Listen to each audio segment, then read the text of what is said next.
안녕하세요. 오늘은 복부 비만 방치하면 요실금이 생긴다. 과연 그럴까요?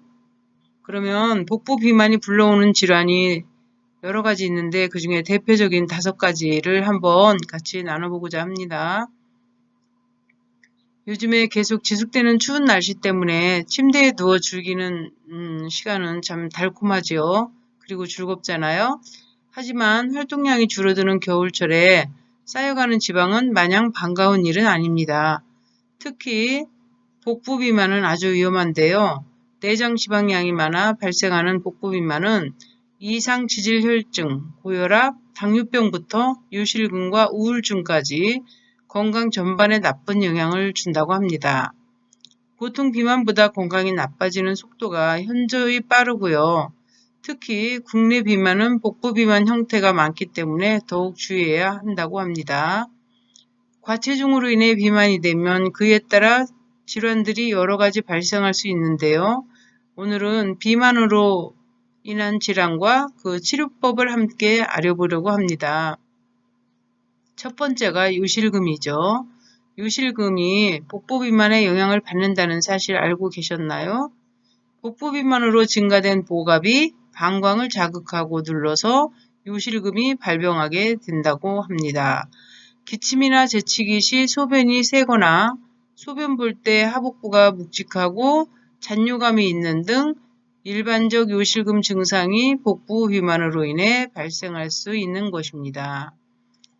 요실금은 일상생활에 불편함을 가중시키기 때문에 심할 경우 우울증과 고립감 등 정신적 문제도 일으킬 수 있답니다.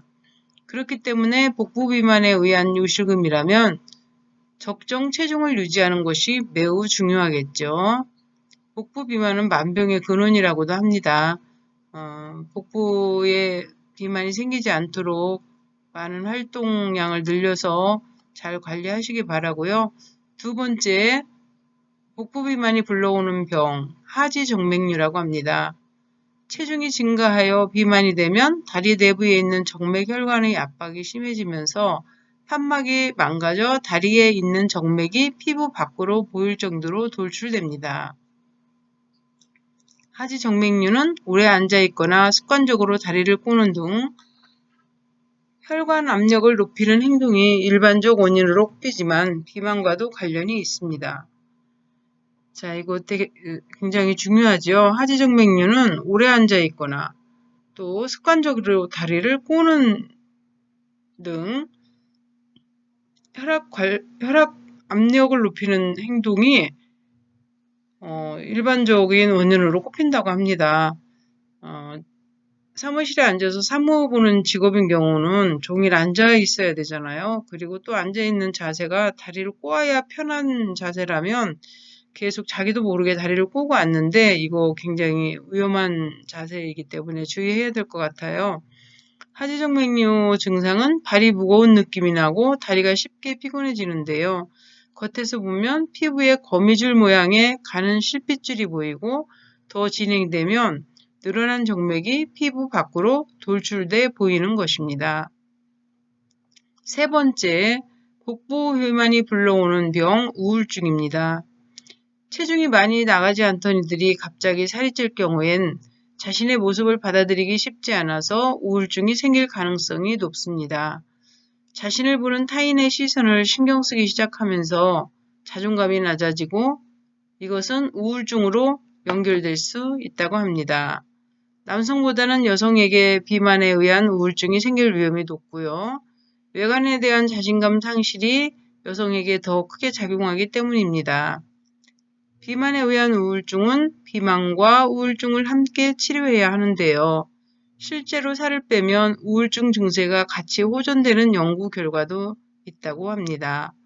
지금부터라도 간단한 스트레칭과 유산소 운동을 시작해 보세요. 네 번째, 복부 비만이 불러오는 병, 식도 역류입니다.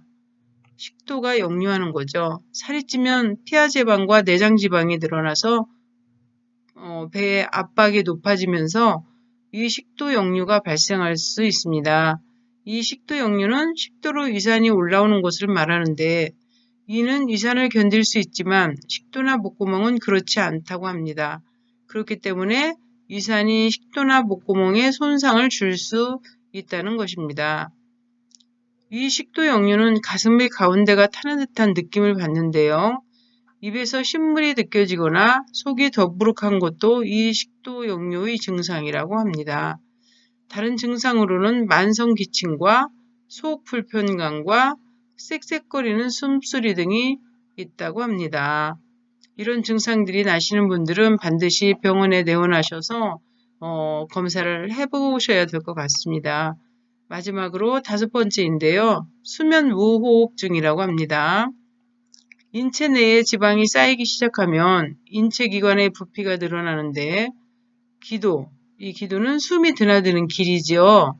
기도가 좁아지면서 수면 무호흡증이 발생합니다. 수면 중 정상 호흡을 위해서는 기도가 일정 넓이 이상으로 유지돼야 하는데 살이 찌면 기도 크기가 정상인에 비해서 절반 이하까지 좁아질 수 있다고 합니다. 수면 무호흡은 수면 중 숨이 반복적으로 멈추기 때문에 혈액의 산소 포화도를 낮춰 뇌로 전달하는 산도도 줄이게 됩니다. 이는 수면을 취해서 신체 피로를 높이게 됩니다. 정확한 수면 평가를 위해서는 수면 다원 검사를 시행하는데요.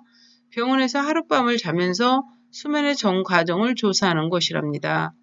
자는 동안 호흡과 맥박, 움직임, 혈중 산소 포화도 등을 측정할 수 있다고 합니다. 자, 복부 비만이 불러오는 병 5가지 잘 숙지하셨나요? 추운 겨울이라고 움츠려들어서 침대에서 그냥 누워서 즐겁고 행복하다고 생각하시는 분들 계시다면 지금이라도 벌떡 일어나서 활동을 해보도록 하시고요. 그러면 이러한 복부 비만은 어떻게 치료해야 하는지는 다음 유튜브에 같이 올려드리겠습니다. 오늘은 여기까지입니다. 감사합니다. 건강관리 잘하는 겨울철 되시기 바랍니다.